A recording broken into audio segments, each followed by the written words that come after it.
রুম্পা, প্রিয়া, তানিশা এবং রিনার মধ্যে খুব ভালো বন্ধুত্ব ছিল। স্কুল থেকেই তারা একই সঙ্গে পড়াশোনা করত, খাওয়া দাওয়া করত এবং ঘুরে বেড়াতো। প্রিয়া, রিনা এবং তানিশার বাড়ির পরিস্থিতি বেশ ভালোই ছিল। বিশেষ করে তানিশার বাবা খুব বড় ব্যবসায়ী ছিলেন এবং বাকি দুজনের পরিবারের আর্থিক অবস্থা খুবই ভালো ছিল। অন্যদিকে রুম্পা একটি গরিব বাড়ির মেয়ে ছিল। ছোটবেলায় তার বাবা মা মারা যাবার পর সে তার পিসি বন্দনা দেবীর কাছে মানুষ হয়। বন্দনা দেবীর বাড়িতে তার দুই ছেলে ছিল, অমল এবং অজয়। তিনি তার দুই ছেলেকে খুবই ভালোবাসতেন এবং রুম্পাকে দিয়ে বাড়ির সমস্ত কাজকর্ম করাতেন। একদিন রুম্পার স্কুল থেকে বাড়ি ফিরতে একটু দেরি হয়। কি রে, তোর এত দেরি হলো কেন? কোথায় ছিলিস তুই? পিসি, আসলে আজকে স্কুল ছুটির পর সবাই একটু পার্কে গিয়েছিলাম। জানো, ওখানে কত নতুন নতুন খেলার জিনিস এসেছে। রুম্পার কথা শুনে বন্দনা দেবী রেগে গিয়ে তাকে একটি চড় মারে আর বলে, স্কুল ছুটির পর পার্কে ঘোরার জন্য তোকে আমি মানুষ করছি? তুই জানিস তোর খাওয়া পড়া, স্কুল যাওয়া, পড়াশোনার খরচ এসবের জন্য কত টাকা লাগে? বাড়িতে এত কাজ পড়ে রয়েছে আর উনি মহারানী পার্কে ঘুরে বেড়াচ্ছিলেন। আজ থেকে তো স্কুল যাওয়া বন্ধ, বাড়িতেই বসে থাকবি তুই। পিসি পিসি, আর হবে না, এরকম করে তুমি বলো না। তুমি জানো তো আমার পড়াশোনা করার কত শখ। পিসি, দয়া করে আমাকে পড়াটা ছাড়িও না।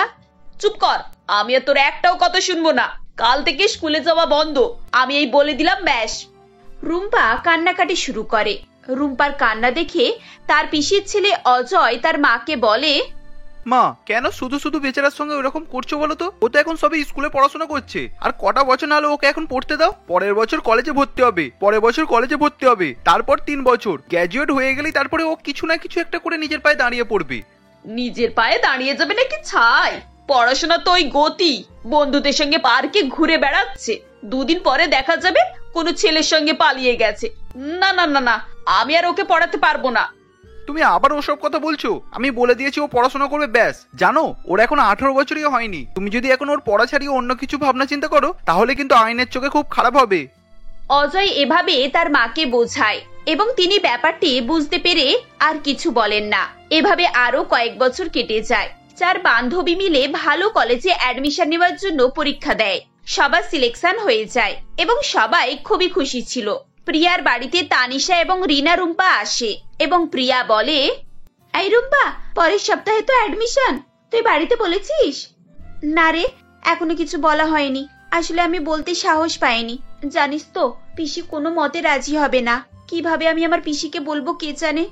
আরে বাবা, তুই তো এখনো বলিসনি। না বলেই কেন এত চিন্তা ভাবনা করছিস বলতো? আগে একবার বলে দেখ, তারপর না হয় চিন্তা ভাবনা করবি। আমার বাবা কালকে একটু টাইম পাবে, তাই কালকেই আমি আমার অ্যাডমিশনটা করিয়ে নেব। কলেজে কথা হয়ে গেছে, ওরা অ্যালাউ করেছে। আমি তো সোমবার যাব। রুম্পা, তুই একবার তোর পিসির সঙ্গে কথা বল, তাহলে সবাই মিলে সোমবারে গিয়ে অ্যাডমিশনটা করিয়ে নেব। ঠিক আছে, আমি বাড়িতে গিয়ে কথা বলে তারপরে তোদেরকে জানাচ্ছি। এখন আসি রে, দেরি হয়ে গেলে পিসি আবার বকাবকি করবে। রুম্পা বাড়িতে গিয়ে কলেজে অ্যাডমিশনের কথা বললে তার পিসি প্রচন্ড পরিমাণে রেগে গিয়ে বলেন, তোর সাহস তো কম নয় রে। আমার দয়ায় এতদিন মানুষ হলি আর এখন বড় বড় কথা বলছিস? বন্ধুদের সঙ্গে শহরে বড় কলেজে অ্যাডমিশন নিবি? বাবা বাবা, ডানা একেবারে গজিয়ে গেছে দেখছি। তুই তো বড় হয়ে গেছিস রে। আগেই বলেছিলাম এই মেয়ের পড়াশোনা আমি বন্ধ করে দিই, কিন্তু আমার ছেলেরা তো আমার কথাটাই শুনলো না। সেজন্যই আজ এই পরিস্থিতি। না, আমি আর কারোর কথা শুনবো না। এবার আবার যেটা ইচ্ছা হবে আমি সেটাই করব। এই বলে বন্দনা দেবী রুম্পাকে ঘরের ভেতরে বন্ধ করে দেন। রুম্পার সঙ্গে তার বান্ধবীদের যোগাযোগ বন্ধ হয়ে যায়। তারা যে যার কলেজে অ্যাডমিশন নিয়ে নেয়। এদিকে রুম্পা মনমরা হয়ে বাড়িতেই বসে থাকে। কয়েকদিন পর বন্দনা দেবী একটা গরিব ছেলে দেখে রুম্পার বিয়ে দেন। বিয়ে করে রুম্পার শ্বশুরবাড়ি এসে দেখে তার শ্বশুরবাড়ির লোকজন খুবই গরিব। তার স্বামী কোনো রকম ভাবে দিনমজুর খেটে এত বড় সংসার চালাচ্ছে। বাড়িতে অসুস্থ শ্বশুর শাশুড়ি, ননদ এবং ছোট একটা দেওর। এতজনের সংসারে মাত্র একটা মানুষ রোজগার করে।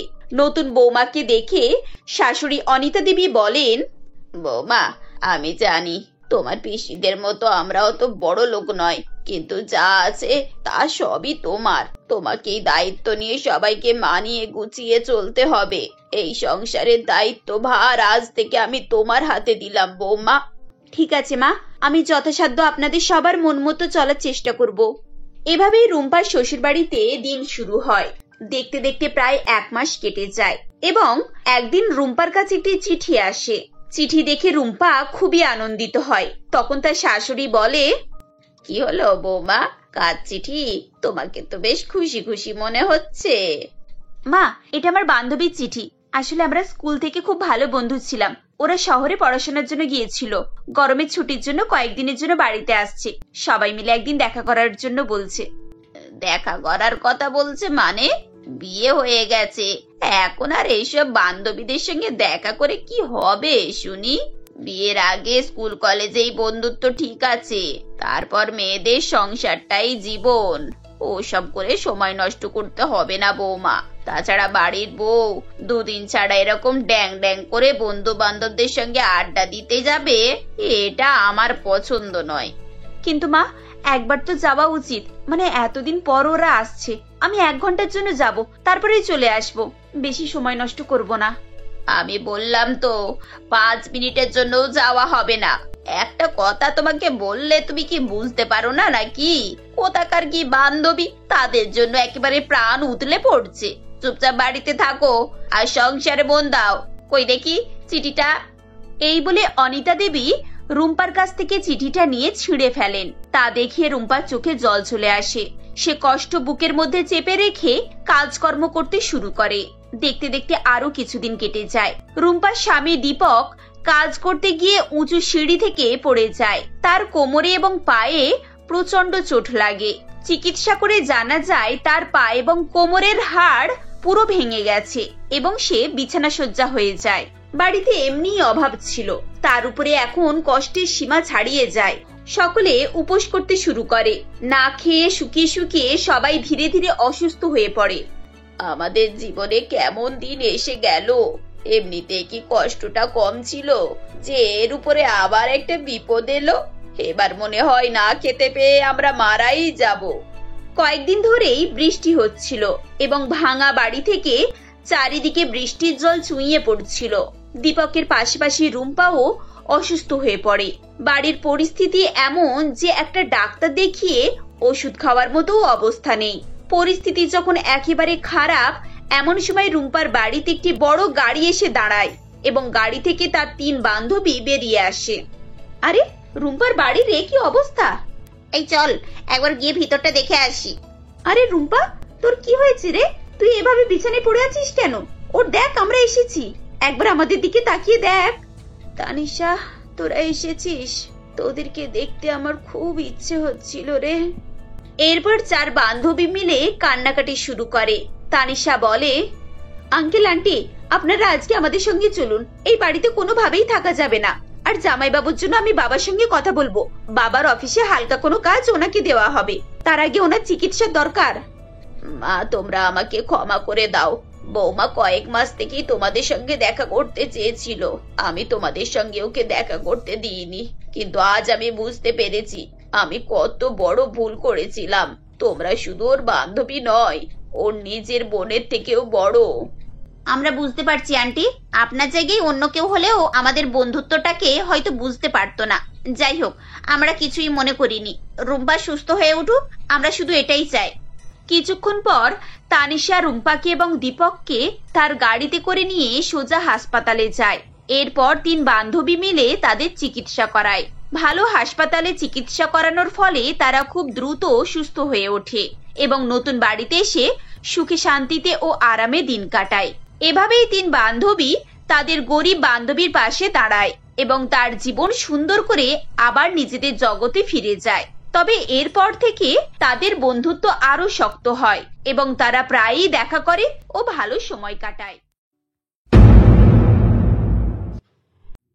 মালতী তার স্বামী সৌভিকের সঙ্গে একটি শহরে বাস করত। সৌভিকের ওই শহরের বাজারেই একটা শাড়ির দোকান ছিল। তাদের সংসারে তারা মাত্র 2 জনই বসবাস করত, তাই তাদের সংসারে কোনো প্রবলেমই ছিল না। প্রতিদিনের মতোই সৌভিক সেদিন দোকানেই ছিল। এমনই সময় 2টো কাস্টমার এসে বলে, দাদা, আপনার দোকানে সব থেকে সুন্দর শাড়িটা দেখান। আগামীকাল আমার একটা পার্টি আছে, এই পার্টিতে আমাকে যেন খুব সুন্দর দেখায়, এমনই কিছু কালেকশন দেখান। ম্যাম, আপনি একদম ঠিক দোকানে এসেছেন। আমাদের দোকানে যা যা কালেকশন পাবেন অন্য কোনো দোকানে পাবেন না। এই বলে সৌভিক হাঁক দিয়ে একজনকে স্টোর থেকে শাড়িগুলো আনতে বলে। কিছুক্ষণ পর একটি ছেলে শাড়িগুলো এনে কাস্টমারের সামনে রাখে।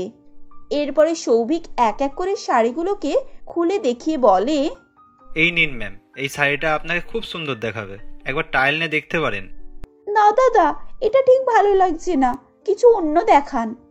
এইভাবে অনেকক্ষণ সৌভিক শাড়ি দেখানোর পরে মনে মনে ভাবে, দোকানে সব শাড়ি দেখিয়ে দিলাম, তাও কোনো শাড়ি পছন্দ হচ্ছে না। আমিও ছাড়ার পাত্র নয়, একে কিনিয়েই ছাড়বো। এই বলে সৌভিক স্টোর রুম থেকে একটা শাড়ি এনে বলে, এই দেখুন ম্যাম, এটা আমাদের দোকানের সেরা শাড়ি, যেটা সারা মার্কেট ঘুরলেও পাবেন না। একবার ট্রায়াল নিয়ে দেখতে পারেন। না দাদা, এটা ঠিক পছন্দ হচ্ছে না। এরপর সৌভিক সেই শাড়িটা নিজে পরে নিয়ে তাদেরকে দেখিয়ে বলে যে এই শাড়িটা তাদেরকে খুব সুন্দর দেখাবে। এই দেখে কাস্টমার দুটো হাসতে থাকে এবং বলে, দাদা, আপনাকে শাড়ি পরে খুব সুন্দর লাগছে। এরপর তারা সকলেই হাসতে থাকে। এরপর কাস্টমারটি শাড়ির টাকা দিয়ে চলে যায়। পরের দিন সৌভিক দোকানে বসেছিল। এমনই সময় তার পাশের বাড়ির কাকিমা গৌরী দেবী সেখানে এসে বলে, বাবা সৌভিক, কয়েকটা ভালো শাড়ি দেখাতো, বিয়ে বাড়ির গিফট দেব। গৌরীর মুখে এরকম কথা শুনে সৌভিক গৌরী দেবীকে ভালো ভালো শাড়ি দেখায়, তার মধ্যে একটা দুটো শাড়ি পরেও দেখায়। এই দেখে গৌরী দেবী অবাক হয়ে যায়। সে কিছু না বলে শাড়ি কিনে বাড়ি চলে যায়। পরের দিন সকালে গৌরী দেবী বাজারে গিয়ে পাশের বাড়ির মেয়েদের সঙ্গে আলোচনা করছিল। এমনই সময় মালা বাজার নিয়ে যাবার সময় শুনতে পেয়ে যায়, এই জানিস, কাল সৌভিকের দোকানে শাড়ি কিনতে গিয়ে দেখি সে নিজেই শাড়ি পরে বসে আছে। আমার তো মনে হয় মালার বর হিজড়া আছে, তা না হলে ওইভাবে শাড়ি পরে বসে থাকে। গৌরী দেবীর কথা মালা শুনে নেয়। সন্ধ্যার সময় সৌভিক একটা শাড়ি নিয়ে বাড়ি আসলে সৌভিক মালাকে ডেকে বলে, মালা, কোথায় গেলে? তোমার জন্য কি নিয়ে এসেছি দেখো। মালা রেগে গিয়ে সেখানে এসে বলে, কি আর আনবে শাড়ি ছাড়া? বলছো তো আমার জন্য, দেখা যাবে নিজে পরেই বসে থাকবে। মালা, এসব তুমি কি বলছো? আমি আবার কেন শাড়ি পরতে যাব? তোমার জন্য শাড়ি নিয়ে এসেছি। থাক, আর বলতে হবে না, দোকানে পরে বসে থাকো। এখন বাড়িতে পড়ার মাথা মেরেছো, আমি বুঝি না নাকি? তোমার মাথা খারাপ হয়ে গেছে নাকি? কি সব ভুলভাল বকছো? আমার মাথা খারাপ হয়নি। আজকে গৌরী কাকি বাজারে সবাইকে বলেছে তুমি দোকানে শাড়ি পরে বসে থাকো। দেখো, এইসব কথা শুনতে আমার ভালো লাগে না। কি আর করবো বলো, আমি কি আর ইচ্ছা করে পড়ি? কাস্টমারকে পরে দেখাতে হয়। কাস্টমারদের হাজার ন্যাক, কখনো এটা পছন্দ নয়, কখনো ওটা পছন্দ নয়, সব জ্বালাতেই তো পড়তে হয়, নাহলে কি আমার শখ যায় শাড়ি পরার? ওইসব আমি কিছুই জানি না। পারলে একটা মেয়ে রাখো যে শাড়ি পরে দেখাবে। এরপর যদি আমি শুনি তুমি শাড়ি পরেছো, তাহলে আমি বাপের বাড়ি চলে যাব। মালা এভাবে বলে সেখান থেকে চলে যায়। এর কিছুদিনের পর সৌভিক দোকানে এক ইপসিতা নামের মেয়েকে রাখে কাস্টমারদেরকে শাড়ি পরে দেখানোর জন্য। ইপসিতা 1 মাস ভালো করে কাজ করার পর ছুটি করতে শুরু করে, যেখানে সৌভিক ভীষণ রেগে যায়। মেয়েটাকে কাজে নিয়ে তো আচ্ছা জ্বালাতনে পড়েছি, 2-1 দিন ছাড়াই ছুটি করে ফেললো। এখন এই কাস্টমারগুলোকে কি করে হ্যান্ডেল করব? এভাবেই ইপসিতা ছুটি করতে থাকে। এসব মেয়ে ওয়ার্কার দিয়ে কাজ করিয়ে হবে না, সময়ের কোনো আক্কেল জ্ঞানই নেই। সৌভিক ইপসিতাকে ডেকে বলে, ইপসিতা, কাল থেকে আর তোমাকে কাজে আসতে হবে না, এই নাও তোমার মাইনেটা। এরপর থেকে সৌভিক একাই নিজের কাজ করতে থাকে। একদিন মালা সৌভিককে খাবার দিতে দোকানে আসে। এমনই সময় সৌভিক দোকানের কাস্টমারদের শাড়ি পরে দেখাচ্ছিল। এই দেখে মালা খুবই রেগে যায়। এরপর সৌভিকের কাছে গিয়ে বলে, তোমায় কত করে বলেছি না দোকানে মেয়ে রাখতে? আমার কথা শুনবে কেন? তোমার শাড়ি না পরলে হবে না সে আমি জানি না নাকি? মালা এভাবেই রাগ দেখিয়ে সেখান থেকে চলে যাচ্ছিল। এমনই সময় দোকানের এক ওয়ার্কার মালার কাছে এসে বলে, ম্যাম, আমাদের দোকানে সব ছেলেরাই বেশিরভাগ কাজ করে। কাস্টমারের ডিমান্ড অনুযায়ী শাড়ি দেখালেও তাদের পছন্দ হয় না, তাই আমাদের মাঝে মাঝে শাড়ি পরে দেখাতে হয়। কেন? আমি যে মেয়ে রাখতে বলেছিলাম, মেয়ে ওয়ার্কার থাকলে তারাই শাড়ি পরে দেখাবে, আর কোনো প্রবলেমই থাকবে না। হ্যাঁ ম্যাম, মেয়ে তো ওয়ার্কার রাখাই হয়েছিল, তারা ঠিকমতো কাজেই আসতো না, তার উপর কেউ কেউ তো আবার ভালো করে শাড়িও পরতে পারে না। এই শুনে মালা মনে মনে দুঃখ পায়। সে প্রতিবেশীর মুখের উল্টোপাল্টা কথা শুনে তার বরকে সন্দেহ করছিল। এসব ভাবতে ভাবতে মালা বাড়ি চলে যায়। পরের দিন সকালে মালা সৌভিকের কাছে গিয়ে ক্ষমা চায় এবং বলে, এই আমাকে তুমি ক্ষমা করে দাও প্লিজ। গৌরী কাকিমার মুখে উল্টোপাল্টা কথা শুনে আমি তোমায় সন্দেহ করেছিলাম, আমার ভুল হয়ে গেছে। থাক, আর ক্ষমা চাইতে হবে না, তুমি যেটা বুঝতে পেরেছো এটাই আমার অনেক। এই শোনো, আমাদের দোকানে প্লাস্টিকের শাড়ি পরা পুতুল রাখলে কেমন হয়? তাহলে তার কাউকে শাড়ি পরতেই হবে না। মালার কথা শুনে সৌভিকের ভালো লাগে। এরপর থেকে সৌভিক দোকানের জন্য কিছু প্লাস্টিকের পুতুল অর্ডার দেয়, যার ফলে সৌভিককে আর শাড়ি পরতে হয় না। এতে করে আর কারোরই কোনো সমস্যা থাকে না। এভাবেই তারা হাসি খুশিতে জীবন অতিবাহিত করতে থাকে।